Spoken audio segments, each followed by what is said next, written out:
sur le salaire des grands patrons, c'est tout à fait étonnant. Oh, enfin, les deux choses en même temps. L'Obs, c'est un peu critique sur le business des ex quand même. Vous savez bien entendu ce que c'est qu'un logiciel libre, Léon, vous savez tout. Donc forcément, c'est une des très grandes révolutions du siècle passé. Et aujourd'hui, on en sait un peu plus sur le créateur des logiciels libres. Voilà. Alors, à côté de Léon, qui a inventé des logiciels libres, visiblement, c'est ce que vous venez de nous dire, eh bien, il y a Richard Stallman. Richard Stallman, il a aujourd'hui 56 ans. Il n'est pas très connu du grand public, mais c'est un dieu vivant pour les informaticiens parce que c'est un des pères du logiciel libre, le père du logiciel libre. Alors, pourquoi on en parle aujourd'hui? Parce qu'il y a sa biographie qui vient de paraître en français aux éditions Erol, Richard Stallman et la révolution du logiciel libre. Alors, au début des années 80... C'est un bouquin de geek?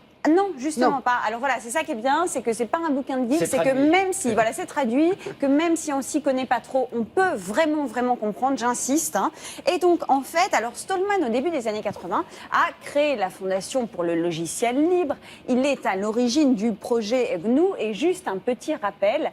Qu'est-ce qu'un logiciel libre quand même? Voilà, c'est important. C'est un logiciel que n'importe qui peut utiliser, copier ou même modifier pour l'améliorer en quelque sorte en accédant au code source. Et le logiciel libre, ça s'oppose à ce que Stallman appelle les logiciels privateurs. C'est des logiciels qui nous privent de notre liberté puisqu'ils sont la propriété. Voilà, par exemple, on ne peut pas modifier le code source. C'est pour ça que Windows est la propriété de Microsoft. Si Windows ne vous convient pas, vous ne pouvez pas l'améliorer. Tandis qu'on peut améliorer, par exemple, la suite bureautique OpenOffice ou le navigateur Firefox. Voilà, si on y arrive, hein. Si on y arrive, bien sûr, évidemment, mais oui. vous avez cette liberté, effectivement. Donc, bon, on a l'impression que c'est un peu complexe. En fait, pas tellement, parce que cette histoire de logiciel libre, il ne s'agit pas vraiment d'informatique. Il s'agit en fait de philosophie. Richard Stallman, c'est vraiment un grand philosophe, c'est un vrai penseur. Et avec cette histoire de logiciel libre, pourquoi dans le fond est-ce qu'il s'est lancé dans cette aventure?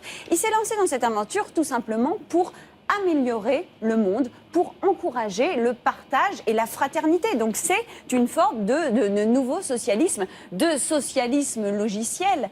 Et à l'heure où on pleure sur la fin des grandes idéologies, on peut se réjouir de voir qu'il y a encore des gens qui essaient de changer le monde. Et aujourd'hui, ces gens-là, ce sont des informaticiens et c'est Richard Stallman. C'est pour ça que c'est important de le connaître. On a vu son Playmobil. Oui, on a vu son Playmobil, mais en fait, c'est un personnage assez amusant qui a beaucoup d'humour, qui a une bonne tête. Ça il a le même coiffure que le champion de patinage artistique, d'ailleurs.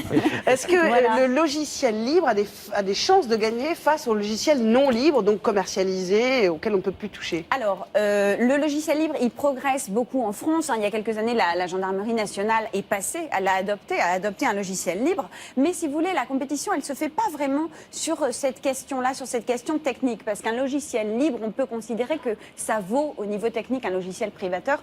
En fait, la compétition, elle se fait vraiment dans nos têtes. Le libre, il pourra gagner le jour où, d'après Stallman, on aura, nous, envie de nous libérer et puis de ne pas être soumis à la machine. Parce qu'il explique que quand on utilise un logiciel comme Windows, on ne peut pas le modifier s'il ne nous va pas. Et donc, on est esclave de la machine. C'est un peu, donc, Stallman, c'est un peu le Luke Skywalker de l'informatique. Il faut qu'on se libère des machines. Et c'est ce jour-là que le libre pourra gagner. Est-ce que libre, ça veut dire gratuit, Emmanuel? Alors non, libre ne veut pas forcément dire gratuit. Il y a des logiciels libres qui ne sont pas gratuits. Donc, il faut faire attention à cette confusion. C'est vrai que quand on est juste un utilisateur, on peut estimer que la gratuité, c'est le principal avantage. Mais libre ne veut pas dire gratuit. Si on ramène cette idée de logiciel libre à la France, la prochaine bataille, c'est Adopi? C'est Adopi et Stallman est mobilisé sur cette question. Il estime que c'est une loi tyrannique. Il dit que Nicolas Sarkozy est un ennemi de la démocratie et des droits de l'homme. Et pour lui, empêcher le téléchargement de musique pour sauver l'industrie du disque, c'est tout simplement comme empêcher les gens de faire la cuisine pour sauver des emplois dans la restauration. Voilà. Et alors, il est tout à fait cohérent, juste pour finir, le livre. Vous pouvez l'acheter, il coûte 22 €. C'est bien d'avoir un livre papier, mais vous allez voir la cohérence de la démarche. En fait, le livre est en téléchargement gratuit sur le site www.framasoft.net. Vous pouvez modifier le texte du livre et si vous voulez le traduire, eh bien, vous pouvez tout à fait le traduire librement. Voilà, dans la langue que vous souhaitez, en ourdou par exemple. Je pense que ça n'est pas encore fait. Richard Stallman n'est pas un no-life, en clair, c'est ce que vous venez de nous dire. Voilà, exactement. Ce monsieur est un partageur et il est bien vivant, les pieds sur terre. Merci beaucoup, Emmanuel. On va se retrouver avec Christophe.